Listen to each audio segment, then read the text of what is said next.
growing up as an athlete, I always felt I had something to prove, and I think a lot of that reflects the way I grew up, being the new kid a lot, being that sports was the way that I earned respect and became known to people. That was definitely a chip on my shoulder my whole entire career. And even now I find myself creating ways to perceive that I still have something to prove no matter what. When it comes to coaching, I'm not sure that I feel like I have anything to prove. It's a very different mindset and a very different hat that I wear as a coach, and it's way more in the form of service. Where you're at? Get up in here. You know, when people talk about me as a coach, I want them to say that I was honest and that I gave them what they needed to hear.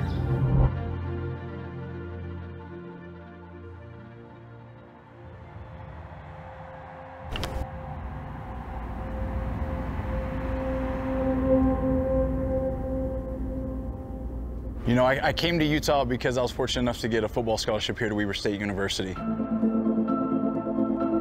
One of the biggest challenges throughout my career at Weber State was that the coaching turnover was tremendous.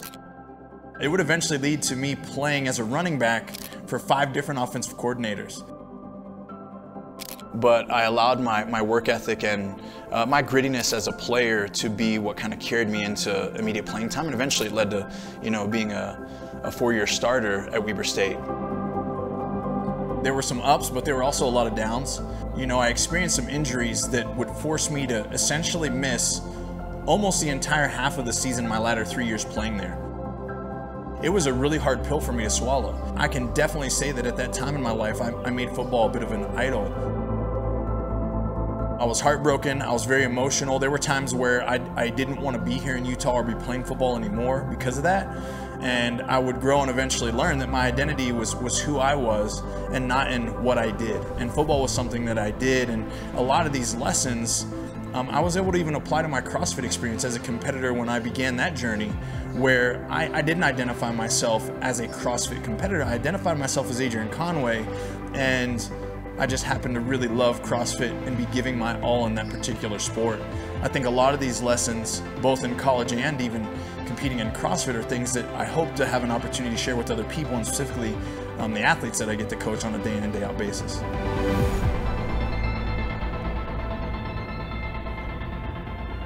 What I would suggest is that you guys can kind of stand by. We can get some sleds. Will we stagger since there's only 2 assaults? We'll stagger. Yeah, we'll stagger. True Fitness is a company that I started about 1.5 years ago, and it stands for Train to Rise Up. Do your thing and execute. Have fun. Yeah? Yeah. Awesome. Rise up on 3. 1, 2, 3. Rise up! Let's go.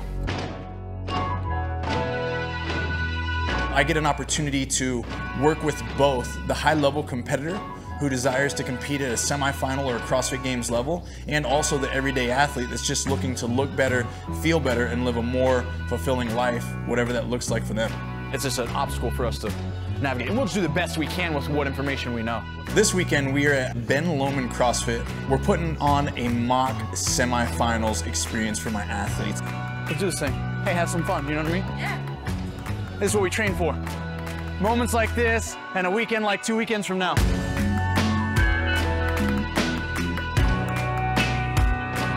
Steady moving, try to keep that cadence right there, but a little bit above 60, SHEENA. Come on, come on, come on, we don't have time, let's go. Set your feet and pull. Don't be afraid to lean into that pace a little bit here, Drake. See what you can do on the run. It's hard for me to describe my coaching style. Here we go, team, gotta work. I guess you might be better off asking some of my athletes.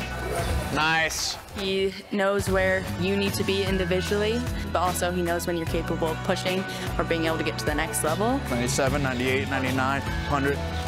Good. His style is very hands-on.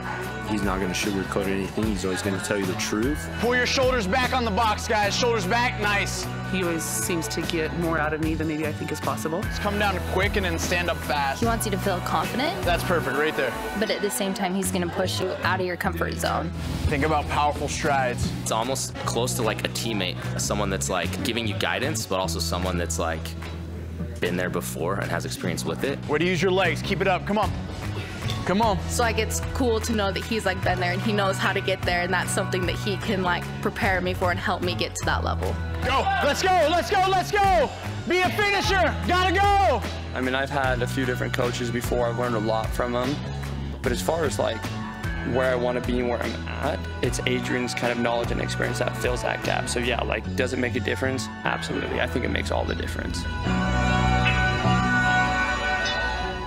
We are 2 tests away from sending the first 10 teams to Madison, Wisconsin, and the 2023 Noble CrossFit Games. We are in Orlando, Florida, for the final day of team competition at the North America East semifinal. Thanks for tuning in, everybody. I'm Sean Woodland with Adrian Conway. Mike Arsenault will be down on the competition floor as we are ready for Adrian brings a load of experience and a competitor's perspective to the team competition that not a lot of people have. He's been there, and it's very rare to find someone who has the amount of insight that he does into what's not only going on the floor but also behind the scenes with the teams. And what you're seeing here already, ladies and gentlemen, is that we have one athlete working at a time. Broadcasting for CrossFit is something that I'm still pretty new to. My primary role is to fulfill the color commentary. This is a role adjacent to the play-by-play caller, where I get an opportunity to really bring my experience as a CrossFit Games athlete and also my experience as a coach within the affiliate space and even on level 1 seminar staff to life for the listener or viewer. That was huge. As you said, every rep is going to be big, and that one was probably the biggest that we saw from that team. That's right, and people have to keep in mind as they're tuning in to watch this that the athletes need to only begin the repetition as time expires. So as long Not only is Adrian Conway a fantastic coach, and he's been a member of the seminar staff since 2013, but he is also an incredible athlete. Adrian Conway and Alex Anderson, it's a foot race. Anderson's starting to pull away, 2 former football players, but here comes Adrian Conway, and Conway is going to win that foot race. He was an individual games athlete in 2015. He finished 21st. He was a Masters competitor in 2021, and he stood on the podium in that competition, finishing 3rd. This one's kind of special because I was there competing individually, but I also had an athlete, Michelle Palmer, that I was coaching that qualified and was competing at the CrossFit Games that same year. So the experience there in 2021 was very unique to my career. As a member of Hacks Pack Ute, Adrian helped lead that team to a couple very dominating performances. They won back-to-back affiliate cups in 2012 and then again in 2013. But really the biggest accomplishment in Adrian Conway's competitive career came in 2017. Wasich looking for event win number 4, and they are going to have it. They will again increase the gap between themselves and CrossFit Mayhem. From 2015 to 2022, Rich Froning and CrossFit Mayhem absolutely dominated the team competition at the CrossFit Games. The only team that was able to stop them and put a blemish on that record, Wasatch CrossFit. With the event win, Wasatch CrossFit. We had one goal. We weren't showing up just to play. We weren't showing up to be on the podium. None of those things. And if we didn't win the games, it was going to be a failure in our eyes and those people close to us. So it put a lot of pressure on us to prepare and perform the way that we needed to in order to come out with the affiliate cup that year. Coming out of Layton, Utah, put your hands together for Wasatch CrossFit! We're going to do our very best, and we trust the process there. There's so much within our sport that we cannot control. I think there's huge irony in me being a full-time coach. I didn't get into this sport to coach. I got into the sport to dominate other humans. I wanted to pursue physical dominance. I wanted to be able to train hard and punish myself and then, go win and go be a champion. Yes, pull, run, we're running. Worry later. Let's go, Drake! Let's go, Drake!